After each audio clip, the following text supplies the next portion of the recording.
বন্ধুরা, সম্প্রতি আমরা দেখলাম কুম্ভ মেলায় পদপৃষ্ঠ হয়ে কিছু ব্যক্তি প্রাণ হারালো। তাদের মধ্যে ছেলে, মেয়ে, বাচ্চা, বুড়ো, জোয়ান, মৌরি সকলেই ছিল।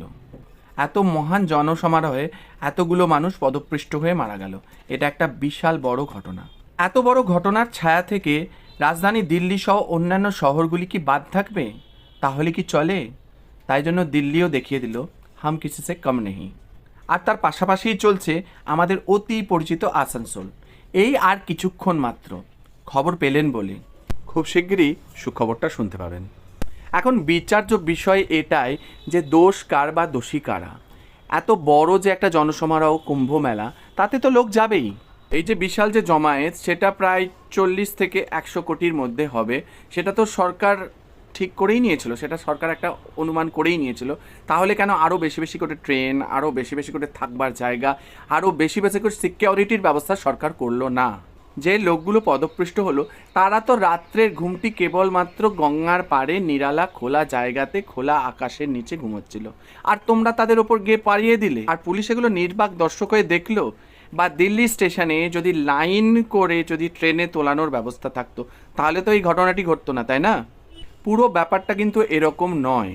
শেষ মুহূর্তে ট্রেনের প্ল্যাটফর্ম বদলানো, সেটা কিন্তু ভীষণ একটা নিন্দনীয় ঘটনা, এবং এ বিষয়ে কিন্তু তদন্ত চলছে এবং দোষীর কিন্তু উপযুক্ত সাজা অবশ্যই হবে। কিন্তু কুম্ভ মেলায় কিন্তু পর্যাপ্ত ব্যবস্থা ছিল, সিকিউরিটি, পুলিশ, থাকবার ব্যবস্থা সমস্ত কিছুই পর্যাপ্ত। শুধুমাত্র মানুষের ছোট্ট একটা ভুলে এত বড় ঘটনা ঘটে গেল। সমস্ত কিছু পুলিশি আইন দ্বারা, নিয়ম দ্বারা যে করাতে বাধ্য করানো হবে, এটা কেন আমাদের দেশেই বারংবার হয় বুঝতে পারি না। সব কিছু কি আজও আমাদের দেশে পুলিশকেই নিয়ন্ত্রণ করতে হবে? কেন আমরা সাধারণ মানুষ কি পারি না একটু নিয়ম শৃঙ্খলা মেনে চলতে?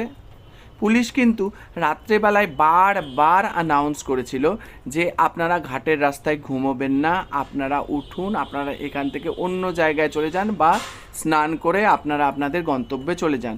কিন্তু সেটা উপেক্ষা করে মানুষ কিন্তু সেখানে ঘুমোচ্ছিল পুলিশের অ্যানাউন্সকে তোয়াক্কা না করে। আর ঘটে গেল এরকম একটা বিচ্ছিরি ঘটনা। কুম্ভমেলায় মোট 22টি সেক্টর ছিল, তা সত্ত্বেও কেবলমাত্র 1, 2, 3 আর 19-20 সেক্টরেই যত ভিড়। তা কেন হবে? সকলেই চাইছে যে তারা সঙ্গম ঘাটে কিংবা সঙ্গম ঘাট থেকে মাত্র 1 হাত দূরত্বে। বাকি কিন্তু সমস্ত যেগুলো সেক্টরগুলো, সেখানকার যে ভ্যান বাসেরা বা থাকবার জায়গা, সেখানে প্রায় ফাঁকা বলা যেতে পারে। কিন্তু তৃষ্ণাহীন ভিড় শুধুমাত্র 1, 2, 3 সেক্টরে। এরকম মানসিকতাটা ছেলে মানুষই ছাড়া আর কিছুই ছিল না, এবং তার পরিণতি আজকে আমাদের সামনে।